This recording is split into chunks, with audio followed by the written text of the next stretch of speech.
I wasn't even supposed to be at the reception that night. Her firm had just closed a multi-million-dollar client deal, and the company threw this glitzy event at a rooftop venue in San Diego's Gaslamp Quarter to celebrate. Cocktails, live jazz, rented heaters humming in the corners.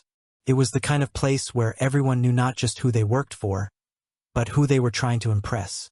Technically, spouses weren't on the guest list, but she forgot to mention that part. I showed up anyway. On the surface, it might have looked like an impulsive move, a supportive husband dropping by to surprise his wife. But in reality, it had been building. For weeks, maybe months. I just needed a face-to-face moment. Not a confrontation. Not yet. Just something real I could study. Something she couldn't control with texts or smiles or perfectly timed excuses. The moment I walked into the hall, she spotted me. She didn't flinch. No shock. No wide-eyed "what are you doing here?" Her reaction was instant and, frankly, too rehearsed to be real. "Babe!" she called out, flashing her white-teeth PR smile for the crowd. "Oh no, I must have forgotten to update you. It was next weekend I said you could come. Remember? I think you fell for one of those bogus calendar invites again. You know how those scam bots are. And I told you about those hotel charges too, already disputed. Total phishing attempt." She delivered the line perfectly, then laughed and turned to the nearest group of coworkers like she was inviting them in on a private joke. "He always falls for those fake emails. Last week it was a free massage coupon from the DMV. Light laughter. I rolls. The tension in the room evaporated. Except for me. I smiled. I played along. I waved to her boss, Michael Green, who gave me that tight-lipped handshake men use when they're unsure if you're clueless or a threat. The kind of look that hangs in the air just a second too long. I scanned the room and realized something. Everyone had accepted her version immediately. No one questioned the weirdness of a hotel receipt showing up under her maiden name, or the fact that she hadn't come home until well after midnight the night of her best friend's bachelorette, or that the location of her car, shared automatically through our family tracking app, had pinged outside Michael Green's office long after office hours. I remember that night clearly. I wasn't even looking for trouble. I just wanted to check if she needed me to pick her up. I opened the app and boom, there it was. A dot. Sitting still on the map for nearly 2 hours at a high-rise commercial building that's locked after 10. She came home an hour later than promised, hair brushed smooth, no trace of makeup left, claiming she'd been helping a friend clean up after the party. But the kicker wasn't even that. It was the email that came the next morning. A confirmation from a boutique apart hotel downtown. One night, room for 2. Reservation under her old name before we were married. Breakfast included. I stared at it for a long time before deleting it from our inbox so she wouldn't notice I'd seen it. I didn't even know why I deleted it. I think I just needed time. Proof doesn't always hit like a hammer. It settles in like fog. At the reception, she kept one hand firmly wrapped around a champagne flute, while the other casually grazed her boss's arm during conversations. It wasn't overt. Nothing anyone could call out. But it was familiar. Too familiar. Their body language read like a couple who had already crossed a line and agreed never to talk about it again. And still, I said nothing. Not then. Maybe it's because I already knew that if I opened my mouth, I wouldn't be able to control what came out. Or maybe it was because I realized something darker. She had rehearsed this moment. She had anticipated it, maybe even planned for it. The loud laughter, the casual gaslighting, the public performance of a doting wife with a forgetful husband.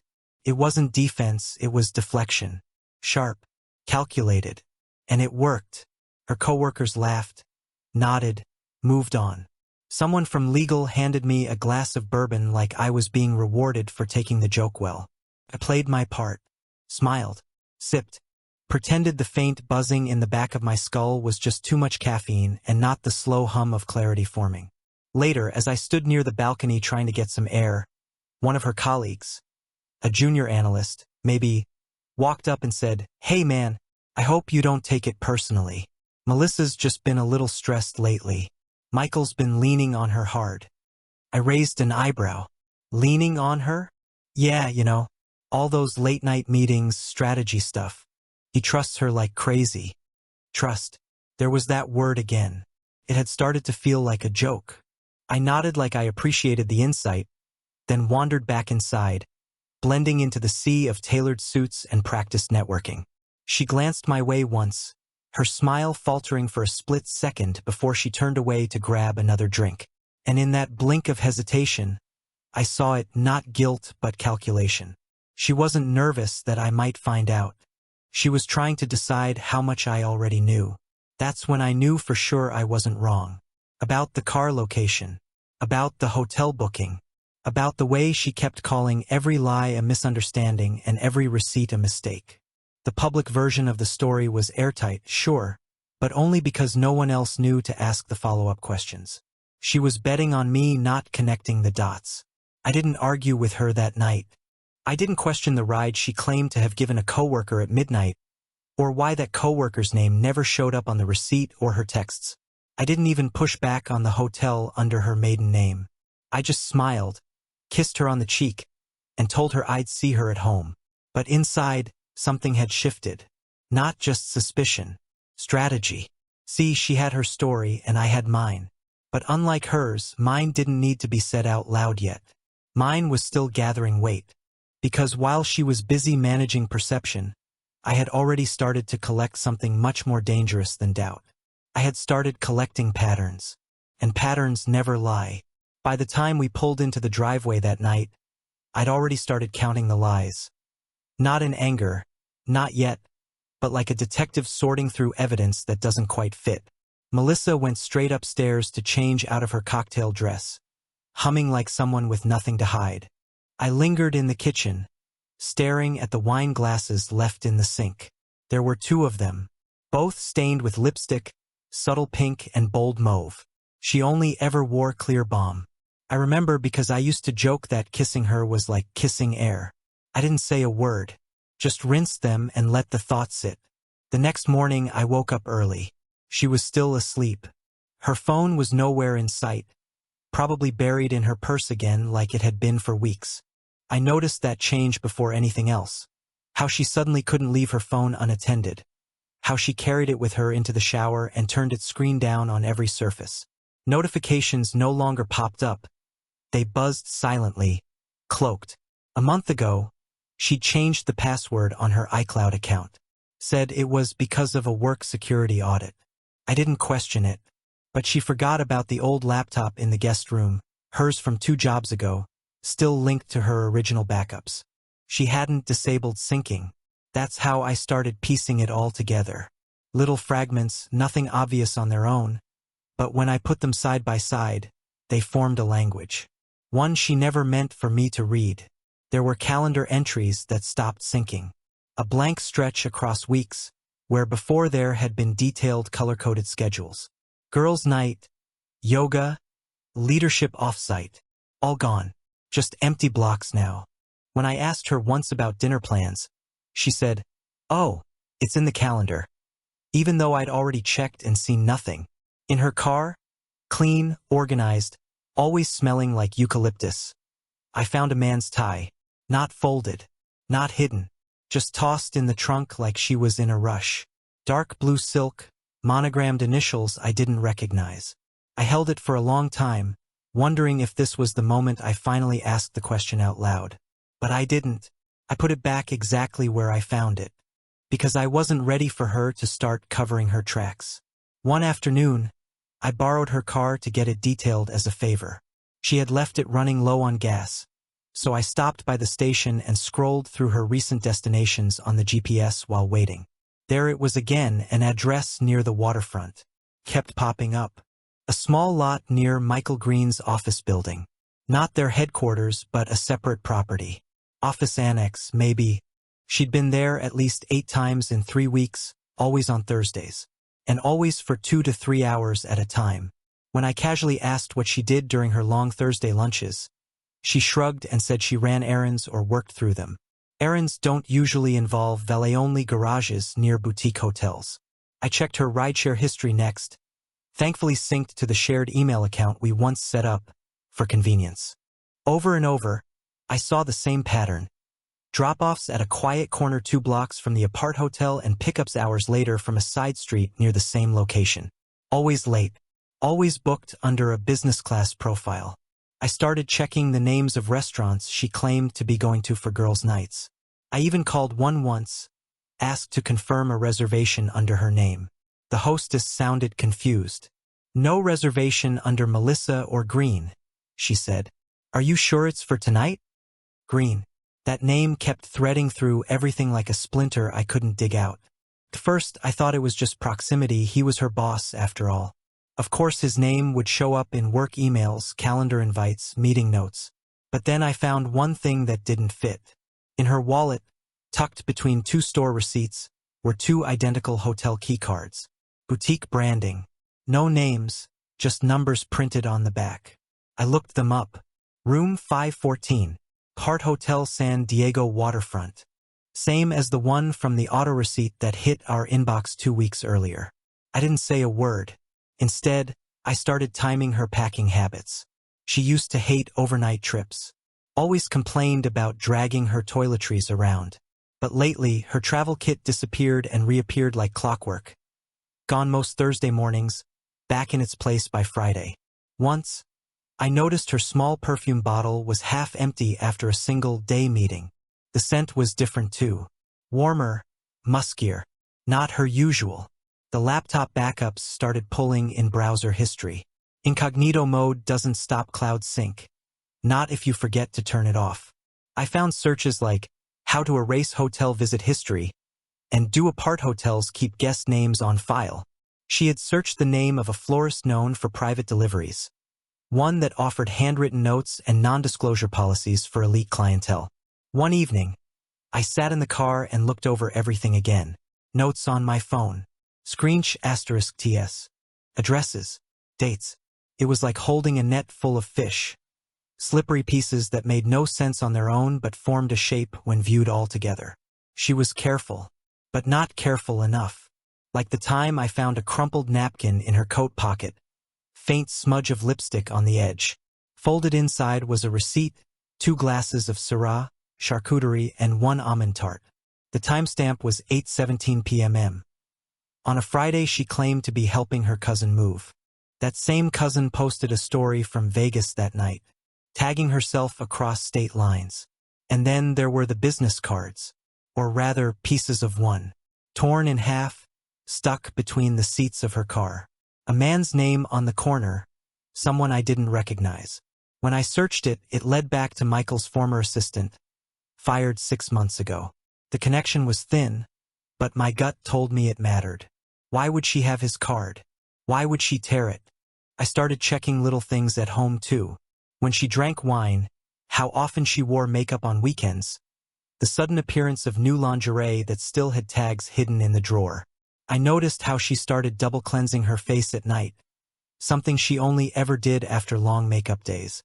I noticed how she slept with her phone under her pillow, how she kept her purse zipped shut, how she angled her laptop screen away from me, even when browsing something as harmless as home decor. And I noticed how her voice changed when she talked about Michael. It wasn't the words. It was the subtle softening. The way her tone dropped half an octave when she said his name. Like her throat remembered something her mouth didn't say. To someone else, any of this could be explained away. That's the trick. None of it screamed affair. But when you hold it all in your hands, the double wine glasses, the extra keycards, the business class rides to boutique apart hotels, the silent phone, the missing travel kit, the lipstick she never wore before, it forms something else. A system. And systems don't happen by accident. Suspicion is a slow burn. It lingers under the surface, makes your heart race when nothing's wrong and your hands shake when nothing's happened. But proof? Proof hits differently. It doesn't ask for interpretation. It doesn't play nice. It just arrives, uninvited, and settles into your bones like a cold truth you can't spit out. Came to me on a Tuesday. I wasn't looking for it, not directly. Honestly, I'd been trying to distract myself. I was sitting on the couch, tablet in hand, flipping through my work calendar when a notification slid down the screen. Backup sync complete, new files uploaded from Melissa's device. She had finally turned her old phone on to transfer data. probably preparing to wipe it clean. But she didn't remember that her original cloud credentials were still linked to our shared account. The same ones she'd used years ago when we set it up to make life easier. One tap opened a flood of quiet confessions. At first it was the usual stuff, photos of receipts, selfies at events, **TS of group chats with coworkers. Harmless on their own. I kept scrolling, forcing myself to stay calm. But then, halfway down the screen, I saw it. A video. Just 15 seconds long. No title. No thumbnail, just the blue generic icon of a media file. I didn't hesitate. I tapped it. The screen lit up with a dim, amber glow. The unmistakable lighting of the apart hotel she had never heard of. I recognized the soft focus furniture, the signature navy pillows, the same lamp visible in the marketing photos I'd pulled up a week earlier. The room was dimly lit, maybe candlelight or bedside lamps. The camera shook for a second, unintentional. Then it steadied on the edge of a bed. Not much in frame, just part of a blanket and something else. A man's forearm. Tattooed. Familiar. I'd seen that tattoo before. Once. When Michael Green rolled up his sleeves during a summer barbecue at the office. It was distinct. Black ink. Some kind of minimalist mountain range above his inner elbow. In the video, the same arm moved across the screen, fingers trailing upward. A hand, reaching. Then her voice, soft, unmistakable, laughing, breathy. Then she said it. Not my name. His, Michael. Not as a greeting. Not as a joke. It was the kind of sound someone makes when they're not thinking, when they're in it. I couldn't even see her face, but her voice. That was the nail in the coffin. You don't fake that tone. You don't call out someone else's name like that unless the int asterisk Macy is real. It was short. No overt images. Just atmosphere, audio, implication. And that was all I needed. I paused it and just stared at the screen, my thumb hovering over rewind like I was trying to convince myself I'd misheard. But I hadn't. There was no ambiguity left. It wasn't circumstantial evidence anymore. It wasn't lipstick stains or GPS blips or hotel keycards tucked into her wallet. It was her. With him. Undeniable. I opened the file's metadata next. I'd learned how to check that stuff, EXIF data, timestamps, location tags. Part of me hoped it would be corrupted or vague or something I could at least question. But no, it was crystal clear. Date. The night of the Bachelorette party. Time. 12:42 a.m. Location. Apart Hotel San Diego waterfront, room 514. The same night her car had sat outside Michael Green's office for hours. The same day our shared inbox received a booking confirmation under her maiden name. The same evening she came home flushed and insisted she just helped a friend clean up. That was the night I rinsed 2 wine glasses in the sink, both with different lipstick stains. And I'd done nothing. I should have felt rage. But all I felt was stillness. Because this wasn't a guess anymore. This wasn't a gut feeling. This wasn't maybe or what if or could it be. It was done. The question had been answered. I watched the clip again, not because I needed to, but because some part of me wanted to burn it into my memory. Not to punish myself. Not even to hold it over her. I think I just wanted to freeze that moment in time so I'd never again doubt what I knew. The weight of clarity is strange. I had spent weeks in a fog, collecting pieces like a broken mirror, hoping somehow the reflection would show something I could live with. But now there was only one direction left. I backed up the file twice, once on my tablet, once on an encrypted thumb drive I kept in my desk drawer. I printed the metadata and highlighted the coordinates. I took **TS of the backup history, the time it synced, the exact moment it downloaded. It wasn't about revenge. It was about being done with guessing. Melissa came home that night and acted like nothing had changed. She kissed me on the cheek, asked what I wanted for dinner, started chopping vegetables in the kitchen, like we were just another couple with a long workweek behind us. I stood there for a while just watching her. She glanced up once, smiled like she always did. "You okay?" she asked. I nodded, because the truth was I was not happy, not whole, but still, like the part of me that had been screaming for weeks had finally gone quiet. The part that needed proof had been satisfied. The jury inside me had returned a verdict. It wasn't pretty, but it was unanimous. I didn't confront her that night. I didn't ask questions. What could I ask that hadn't already been answered? She kept talking about her day. Some meeting that went sideways, an annoying Slack thread. I nodded, offered the occasional and let her keep filling the silence. I didn't correct her when she mentioned working late on Thursday. I didn't say anything when she brought up how stressful it was to coordinate the upcoming leadership retreat.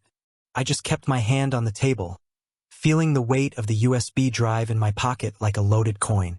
I knew she could lie convincingly. I knew she could laugh things off, explain them away.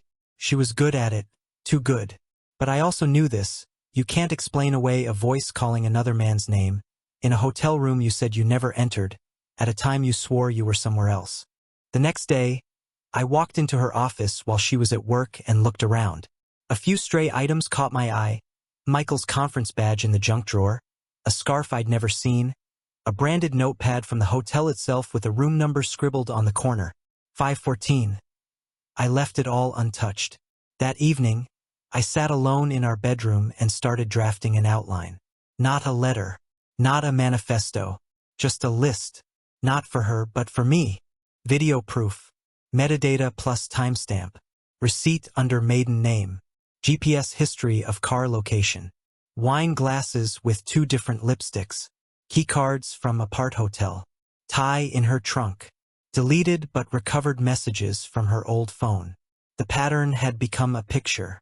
The picture had become a fact. And the fact had led whatever version of us I still believed in. She had chosen him. Maybe not forever. Maybe not even exclusively. But enough to build a lie around it. Enough to make it real in the ways that mattered most. And now it was my turn to choose what came next. If you'd asked me a few weeks earlier how I'd react to infidelity, I might have described something loud. Some kind of storm. I imagined shouting, slamming doors, maybe tossing a suitcase onto the front lawn while demanding answers. But when it actually happened, when the truth landed with that final, undeniable thud, I didn't feel explosive. I felt surgical, because nothing I could say would undo what had already been done. And shouting only gives the liar something to push back against. Silence, on the other hand, has gravity. The night of the reception, I arrived early. The event was being held at a private gallery downtown, rented out for the evening. Polished floors, jazz trio near the bar, cocktail napkins with the company's logo in silver foil. Everything designed to impress. I didn't tell Melissa I was coming. I wore the suit she always complimented. The charcoal one she said made me look like a man who doesn't bluff. That line used to make me laugh. Now it just felt like foreshadowing. When I walked in, she was standing under a hanging installation of glass orbs, champagne in hand, talking with Michael Green and 2 junior execs. Her voice was bright, practiced. She laughed on beat, nodded in agreement, placed one hand casually on Michael's shoulder like she'd done it 100 times before. She saw me, paused only a beat, then smiled and waved me over like everything was fine. "There he is. I thought you had the wrong date again," she said, loud enough for everyone to hear. "Remember the email phishing thing? He fell for a fake reservation confirmation last week. Had me booked at a hotel with breakfast for 2. Total scam." She laughed. Michael chuckled. The others joined in. That same manufactured ease she always leaned on when she needed the room to stay light. But this time I didn't need to respond, because this time I had come prepared. I looked her right in the eyes, nodded and said, "Glad I made it." Then I smiled, not angry, not confused. Calm, like I already knew the ending. For the next hour, I wandered through the reception like nothing was wrong.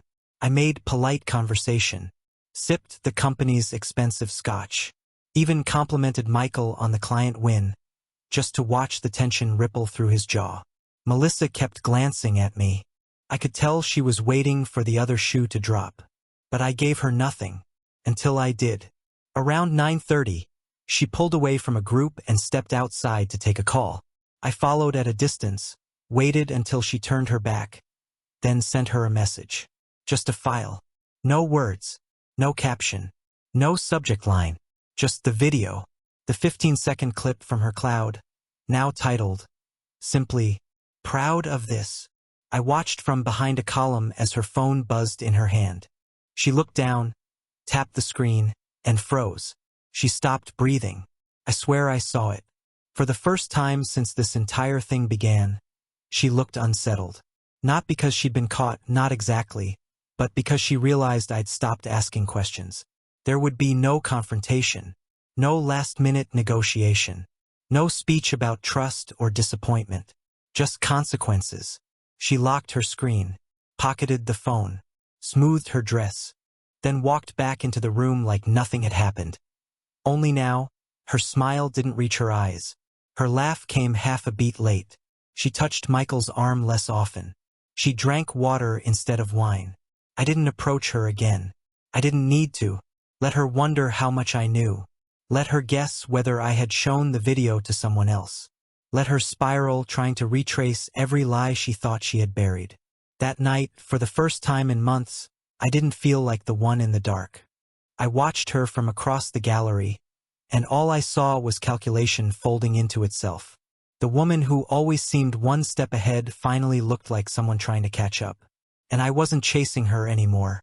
I left without saying goodbye. Let her come home to the silence. Let her check the locks on her version of the story. Let her imagine what came next. 2 days before the reception, I booked a room at the same apart hotel Melissa had used, the one from the receipt under her maiden name, the same one where her cloud backup betrayed her. I used her work account to make the reservation. It was still logged into the shared laptop. I didn't even need to guess the password. That's the funny thing about people who lie well. They get careless when they think they're winning. Room 514. Same number as in the metadata from the video. Same bed. Same lamp. Same navy pillows. The reservation was under her name. Everything was. Took me an hour to set the room the way I wanted. Not theatrical. Not dramatic. Just methodical. Every item placed with purpose. Less like a trap, more like a quiet exhibition of truth. I laid out the evidence on the desk one piece at a time. Not in a pile. Not in folders. I wanted it to feel like a crime scene frozen mid-movement. First was the printed metadata from the video file. Date, time, GPS coordinates. In bold, I circled the line that read, 12:42 a.m. Apart Hotel San Diego waterfront. Next to it, a copy of the booking confirmation she claimed was fraudulent. I highlighted the breakfast for two detail and the fact that it was charged to her corporate card. Beside that, I placed the 2 identical key cards I'd found in her wallet. Then came the tie, the dark blue silk one with monogrammed initials, found in the trunk of her car. I bagged it like evidence the way I'd seen on crime shows. Not out of pettiness, but because it felt symbolic. A loose end. A remnant of carelessness. Next, the business card. Torn. Just the lower half remained, but the name was still partially legible. Hale G. A leftover from the assistant who had worked under Michael Green for 5 years. The man was fired shortly after Melissa was promoted. Coincidence, maybe, but I stopped believing in those. I taped the napkin next to it, the one with the deep mauve lipstick folded carefully, still faintly stained with the scent of her new perfume. Same napkin as the one from the charcuterie place she told me she'd never been to. I had checked the linen supplier boutique, custom embroidery. Only 3 venues in the city used that design. To the right of that, I added the printed rideshare logs from her business account. Drop-off and pick-up timestamps matched the location of room 514 across 5 different Thursdays. Not 1, not 2, 5. Then came the restaurant receipts. Each one tied to a night she claimed to be out with friends. Each one for 2 people. Each one timestamped close enough to align with rideshare pickups or hotel check-ins. The final touch was Michael Green's lanyard. His conference badge had somehow ended up in our laundry room, tucked between the folds of her blazer. Couldn't prove why. I didn't need to. It just needed to be there like a signature. On the nightstand, I placed my old phone, powered on, screen locked, but with a single notification visible. Things collapse when you lie about what holds them up. Careers, marriages, reputations. Nothing more. No threats. No accusations. Just pressure. Silent, simmering pressure. I took photos of the entire setup from 3 angles. For documentation. For control. Not to release. Not yet. Maybe never. Just for the record. Then I left. I didn't wait around. I didn't camp out in the hallway. This wasn't about catching her in the act. That moment had already passed. This was about offering her a mirror, one she couldn't twist or deflect. One she'd have to look into alone. At exactly 7:04 p.m. I sent her a message. 5:14. That's it. Just the room number. No address. No context. No question. I knew she'd know. I didn't have to say anything else. Melissa was the kind of person who feared ambiguity more than confrontation. Silence gave her nothing to counter. Just like at the reception. She was fine when there was a story to spin. But now the silence was the story. And she wouldn't be able to resist the pull. I knew she'd go. I knew it because I had made sure she had no choice. Not from force, but from doubt. I left the hotel and drove 2 blocks away, parked, and sat under the awning of a closed cafe. I didn't want to see her arrive. I didn't want to see her leave. I just needed to breathe. To know that the truth was no longer trapped inside me, bouncing off the walls of my ribs. For the first time in weeks, my chest didn't feel tight. This wasn't revenge. This was clarity. Set in a hotel room she thought belonged to secrets. It now belonged to truth. She entered room 514, expecting control. Instead, she found a timeline, receipts, photos, the video, all laid out like a silent verdict. Her expression cracked, composure giving way to calculation. She realized I hadn't left her room to argue. I left her a mirror. There was no speech, no shouting, just consequence. I walked away, leaving her in the quiet she once used against me. Her lawyer called 3 days later, quiet separation. No fight, just exit. Then came the twist. Michael's wife sent me proof he'd been cheating on Melissa too. I wasn't targeted. I was background. I shut it all down, accounts, contact, everything. Moved to a quiet coastal town. No noise. No games. No lies. Not revenge. Just release. And this time, the silence belonged to me.